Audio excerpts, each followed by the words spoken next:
Morning students, मैं Ajit sir.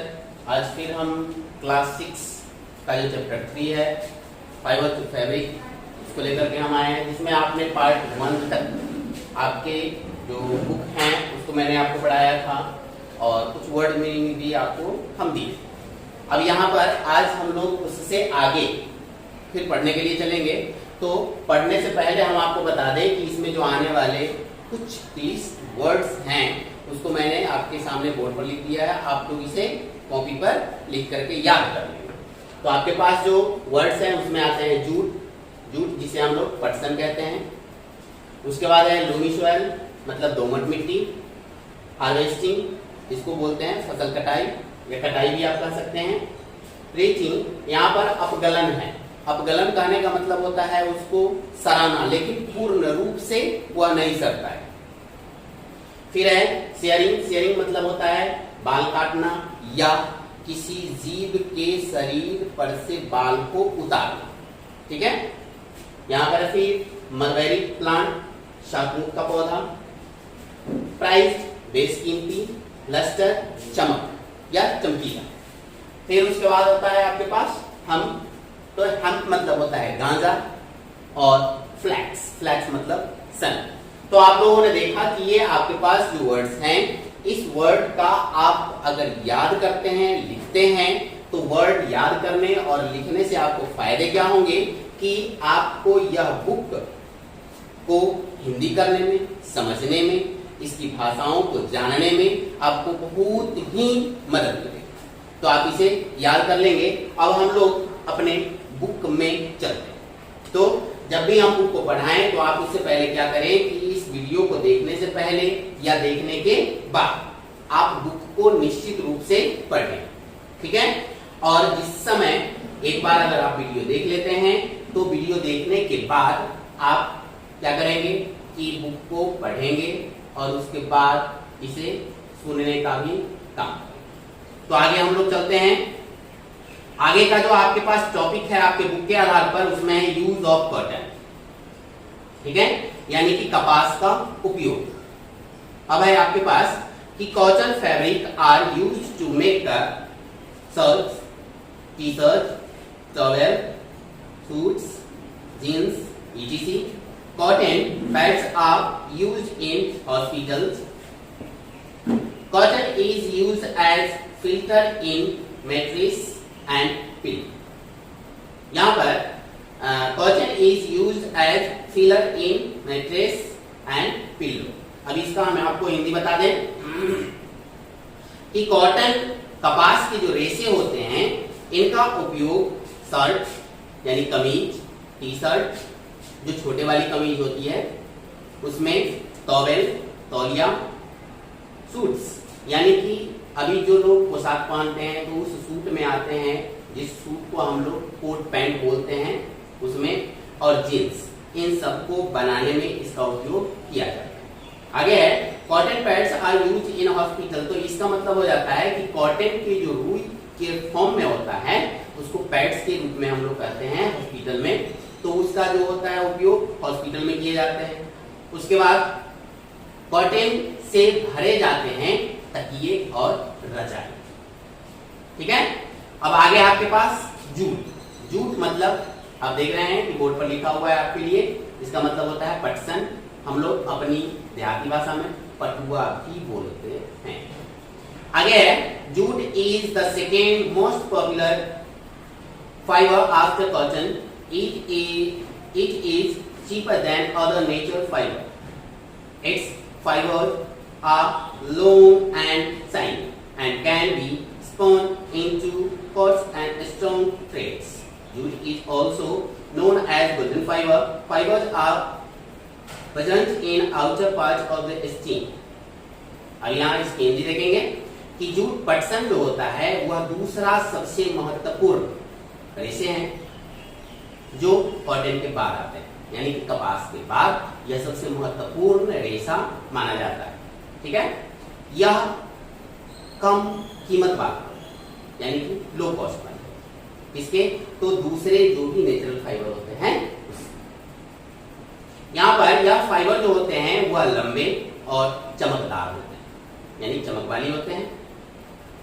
जब इसे स्पान किया जाता है यानी कि गोल गोल रस्सी की तरह जब इसे घुमाया जाता है तब आप इससे मजबूत और रोएदार या खुर्रेदार, जिसको आप क्या बोल सकते हैं, तुर्रेदार आप बोल सकते हैं, तो तुर्रेदार थ्रेड्स यानी कि रस्सी के रूप में इसके धागे बनाए जा सकते हैं। यहाँ पर है फिर आगे, यह पतली से पतली भी हो सकती है और मोटी से मोटी। तो यहाँ पर पतले के लिए कहा गया है जिसको हम लोग सुतली बोलते हैं, तो वह सुतली के नाम से आप इसको बोल सकते हैं कि, लेकिन आप इसे थ्रेड्स यानी कि धागा कहेंगे तो यहाँ पर गलत है। तो यहाँ है आगे फिर जूट जो होता है उसको हम लोग गोल्डन फाइबर के नाम से भी जानते हैं। यह उपस्थित होता है पटसन के पौधे का जो स्टीम होता है उसके सबसे बाहरी पार्ट, ठीक है।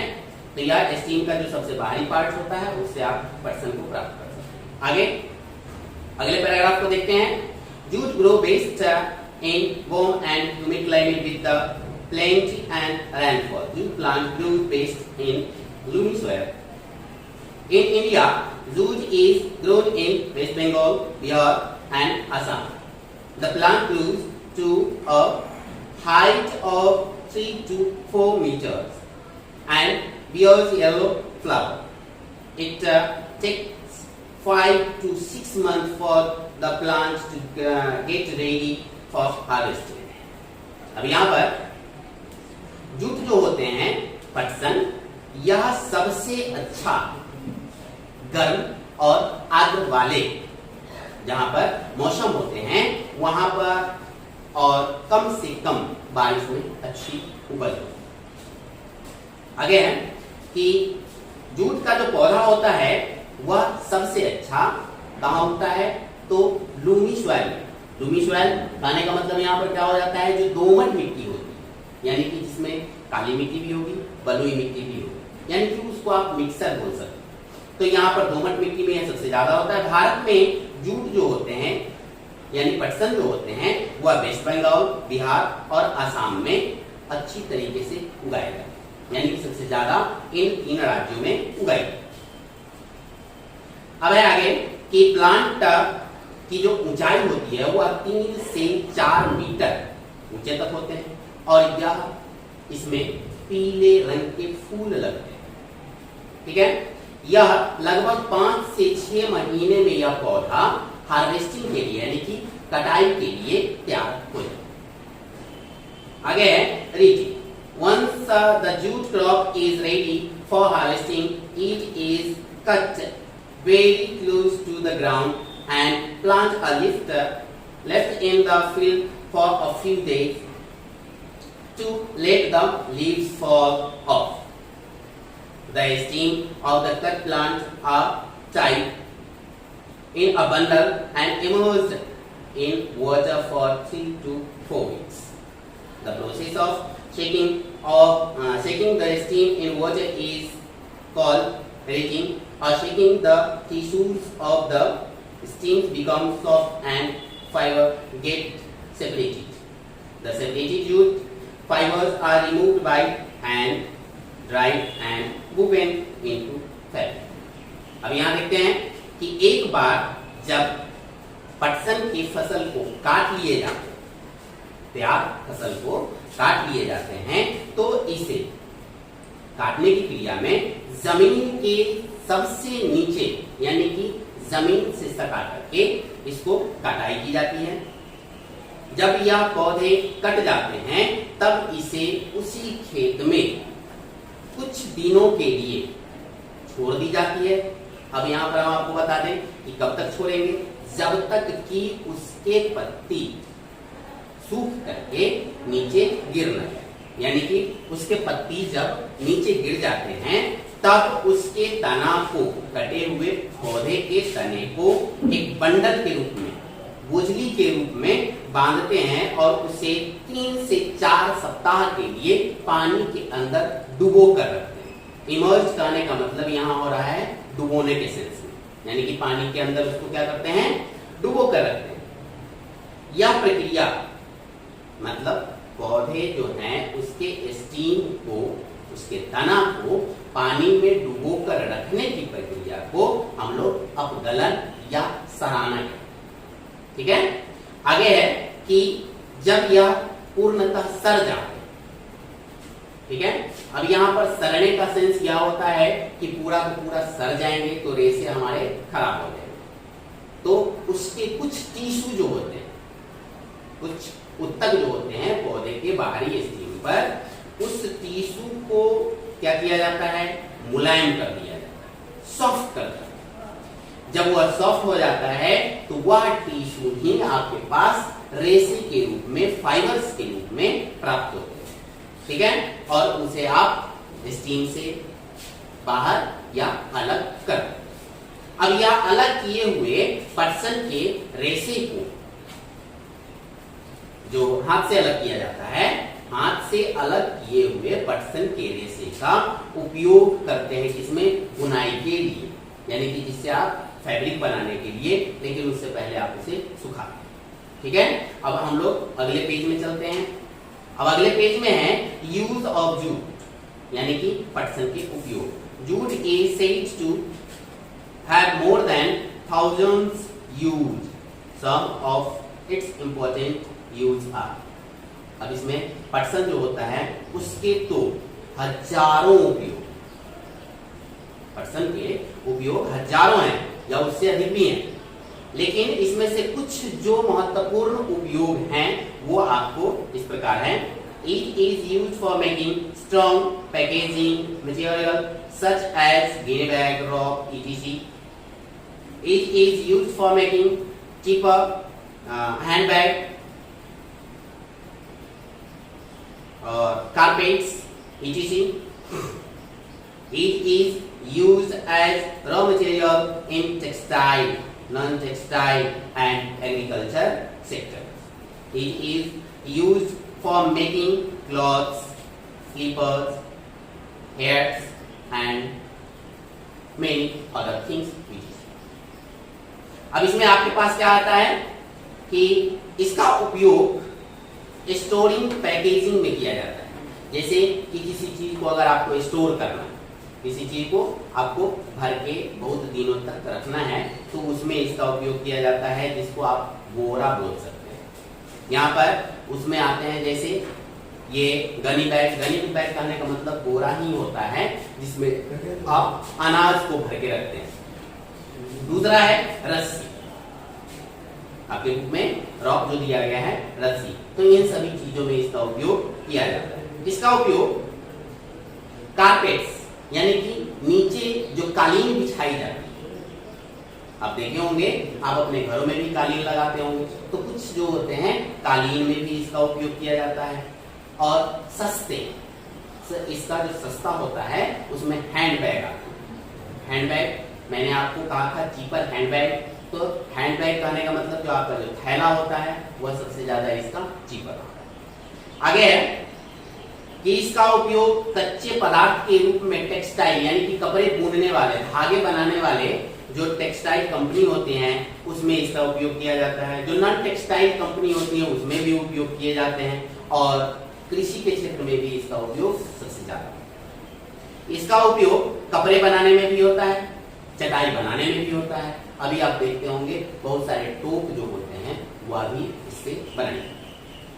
तो इसके आगे अब हम लोग चलते हैं। फिर इसमें एन एक्स्ट्रा बाइट में आप देखेंगे तो इसमें है आपके पास कि India is the largest producer of jute and its production in the world. About 85-90% of the world jute cultivated in the Sundarban in West Bengal, India and Bangladesh. अब देखिए, भारत जो है वह लगभग 85 से 90% उत्पादक देश है। यहाँ पर कल्टीवेशन जो होता है इसका जूट का, यहाँ आप कल्टीवेशन को देखेंगे तो इसकी तुलना की जाती है, इसका सुंदरबन जो है बंगाल में, वेस्ट बंगाल जो इंडिया में है, और बांग्लादेश। तो या इंडिया में इसका जो परसेंटेज होता है वह लगभग 85-90% इसका उत्पादक होता है। इसमें तो आपके पास दिया गया है 3 वेस्ट बंगाल और बांग्लादेश अपेक्षा। आगे है सम अदर फाइबर्स, कुछ दूसरे फाइबर्स को देख लेते हैं, जिसमें आपके पास आते हैं ऊल।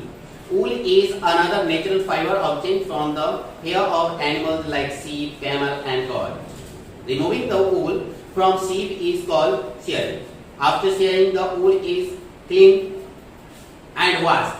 The cleaned wool is spun into fiber. This fiber is then woven and knitting to make woolen cloth. अब यहाँ पर ऊन जो है वह एक दूसरा क्या है, नेचुरल फाइबर यानी कि प्राकृतिक रेशे हैं जो प्राप्त होते हैं जानवरों के बाल से, जैसे भेड़, ऊंट और बकरी। यहाँ पर इसके जो बाल होते हैं या जो फाइबर है यानी कि सीप, कैमल और गोट से जो फाइबर प्राप्त किए जाते हैं तो वह उसके रोए के रूप में, उसके बाल से प्राप्त होते हैं।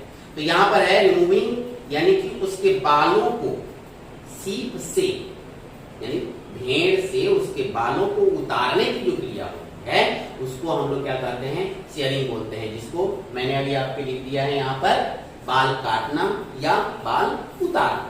तो इसको आप क्या कहेंगे, बाल उतारना कहेंगे।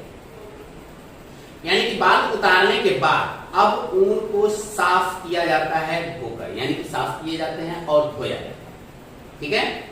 और इस साफ किए हुए धोए हुए ऊन को स्पाइन किया जाता है, ठीक है, यानी कि इस पर पाक चढ़ाई जाती है, जिसके बाद यह फाइबर्स के रूप में, थ्रेड्स के रूप में आपके पास प्राप्त होते हैं और तब इससे कॉटन कपड़े की बुनाई और सिलाई की जाती है।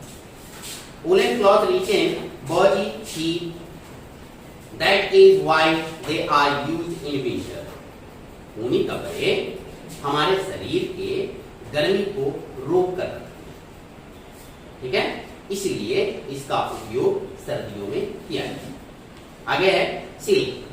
सिल्क मतलब रेशम होता है, ऐसे तो लोग बोलचाल की भाषा में सिल्क ही बोलते हैं, लेकिन इसका हिंदी रेशम होता है। We get silk from silkworm. Silk fiber is obtained from the cocoon of the silk moth. The silk moth live on the leaf of mulberry plants. The silkworm scatters and unbroken from cocoon around itself. This cocoon is boiled and unwound to form the fiber. The fiber is then spun to form a silk yarn. The rearing of silkworm for the production of silk is called sericulture.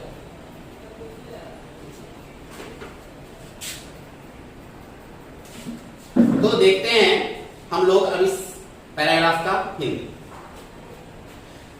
We get silk यानी कि हम लोग जो silk यानी कि रेशम जो होता है वह रेशम के कीड़े से प्राप्त करते हैं।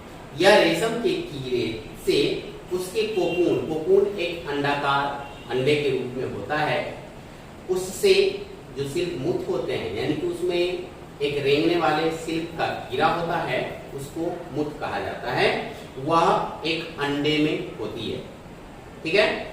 यह रेशम उस जीवित रेंगने वाले कीड़े के द्वारा बनाई जाती है और यह किस पर होता है, तो यह हमेशा मलबेरी ट्री यानी कि शहतूत के पौधे के पत्ती पर यह निवास करते हैं, यानी कि रहकर इसका मुथ जो होते हैं वो कोकून का निर्माण करते हैं, ठीक है। यह सिल्कवर्म जो होता है वह रेंगता है, ठीक है, और वह रेंगने वाले जो कीड़े होते हैं वह उसमें बिना टूटे हुए उसमें एक रेशे को बनाता है और अपने शरीर के ऊपर ढक लेता है, ठीक है, जो कोकून के फॉर्म में आता है। अब इस कोकून को उबाला जाता है और इसके बाद उबालने के बाद उसे इम्बैंडेड किया जाता है यानी कि खोला जाता है। जब आप उसे खोलते हैं तो वह पूरा गोल गोल गोल गोल नचते नचते वह एक रेशा के रूप में आपको लंबा रेशा के रूप में प्राप्त होता है, ठीक है। यह फाइबर जो होता है या रेशे जो होते हैं तब इसको स्पाइन किए जाते हैं, यानी कि एक से अधिक रेसे को लेकर के उसको मशीन के द्वारा घुमाया जाता है और तब यह क्या बन जाता है, एक सिल्क का धागा बनता है। ठीक है, अब यह सिल्क के जो धागे होते हैं वह आप कपड़े बनाने में या सीलने में इसका उपयोग करते हैं। फिर आगे आपके पास कि रेशम के कीड़े को रेशम प्राप्त करने के लिए या उत्पादित करने के लिए जब पाला जाता है तो उसे हम लोग सेल करते हैं। ठीक है, अब आगे चले। Silk is costly fabric, it is soft, shiny and smooth to touch, it is the strongest natural fibre, it can be dyed easily.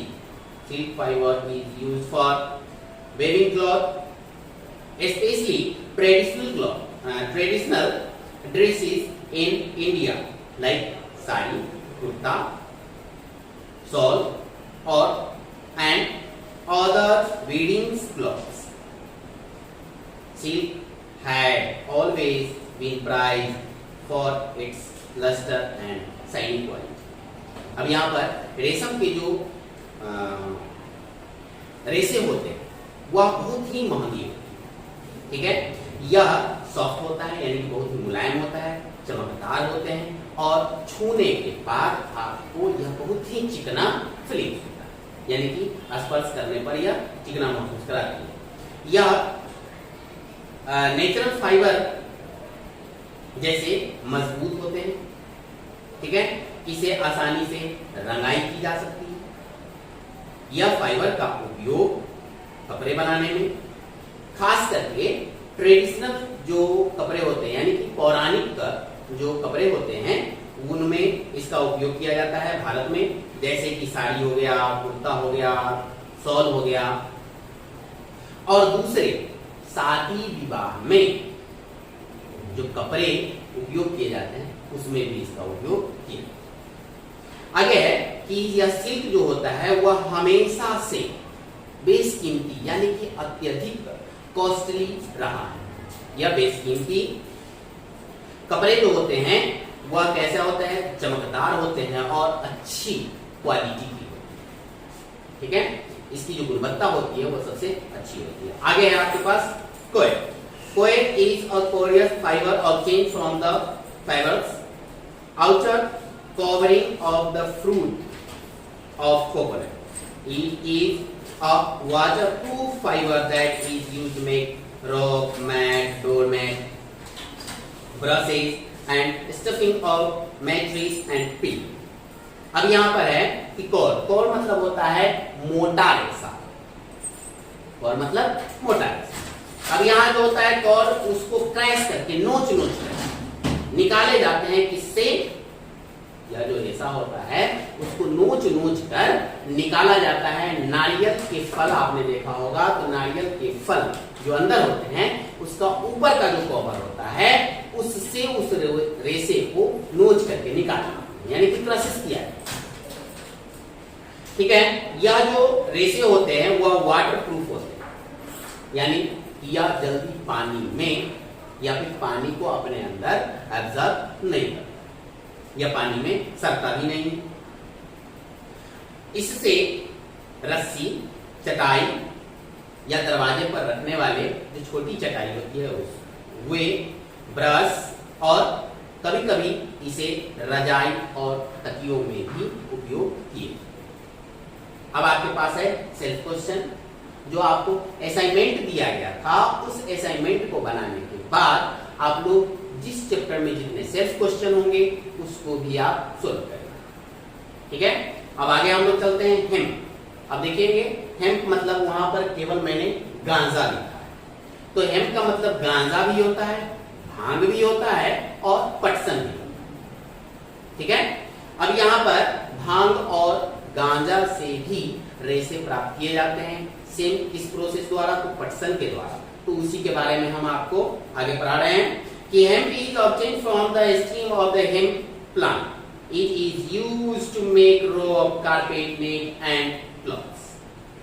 Hemp जो होते हैं कि गांजा जो होते हैं, गांजा के जो सूट होते हैं, ठीक है, उस इसको प्राप्त किए जाते हैं गांजा के पौधे के तने से, और इसका उपयोग किया जाता है रस्सी, चटाई, नेट मतलब जाल और कपड़े बनाने।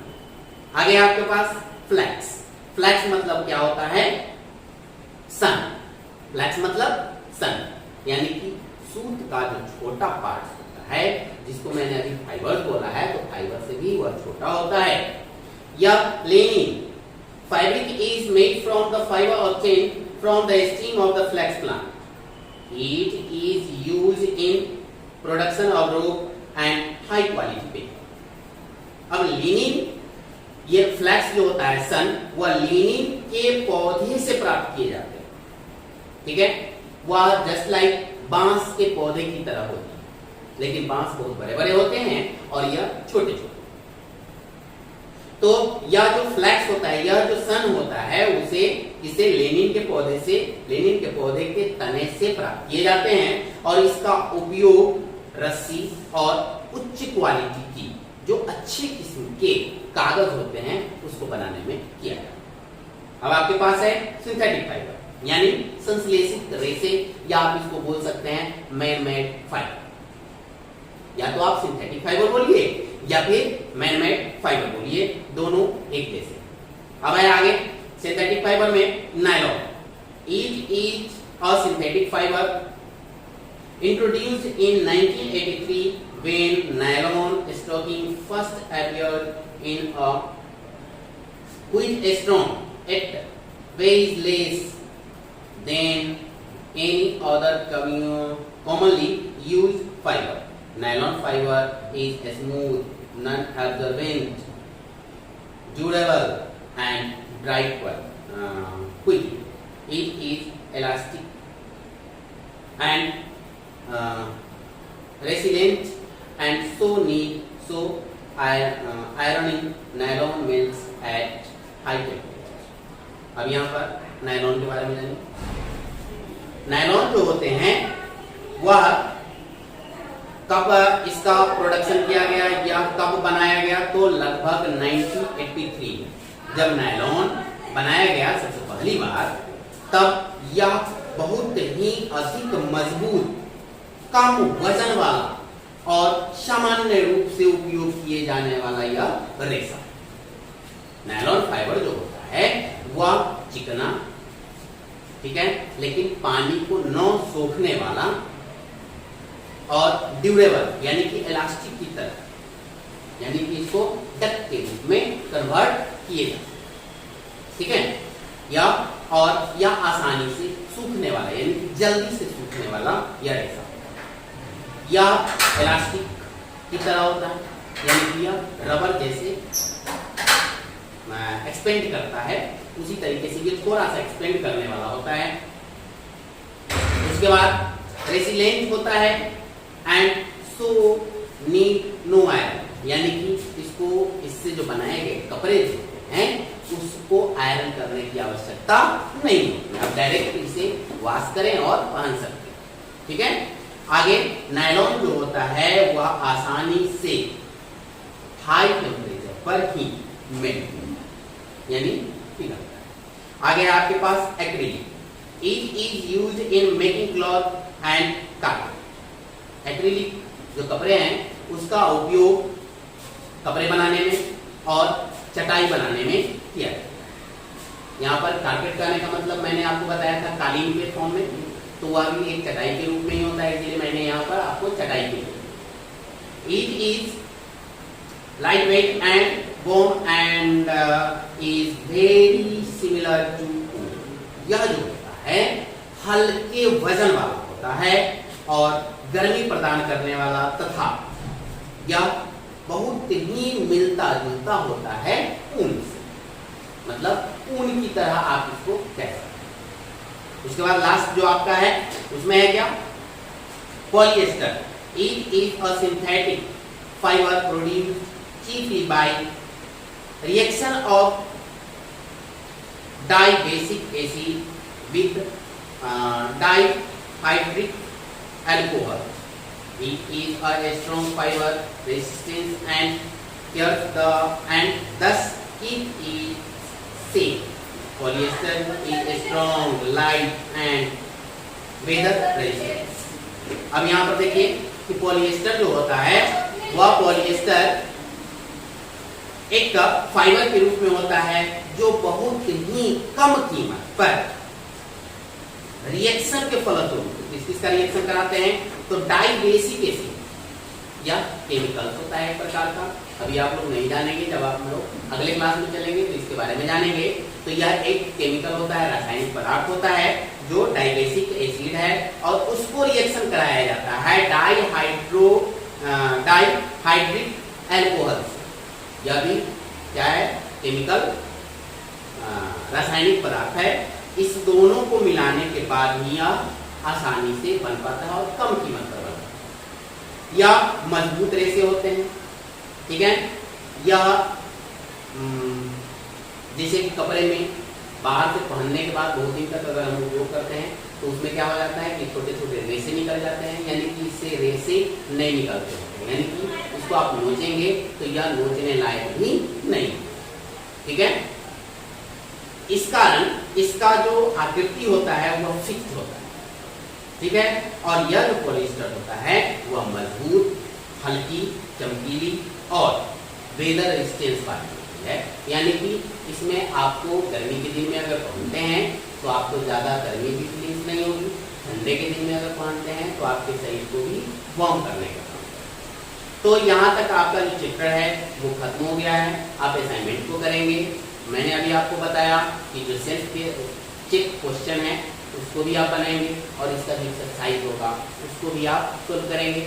जब यहाँ पर आपको कॉल किए जाएंगे तो आप अपने असाइनमेंट को अपने पेरेंट्स के माध्यम से भेज करके आप इसे चेक करवाएं। तो आज तक के लिए इतना ही। Thank you.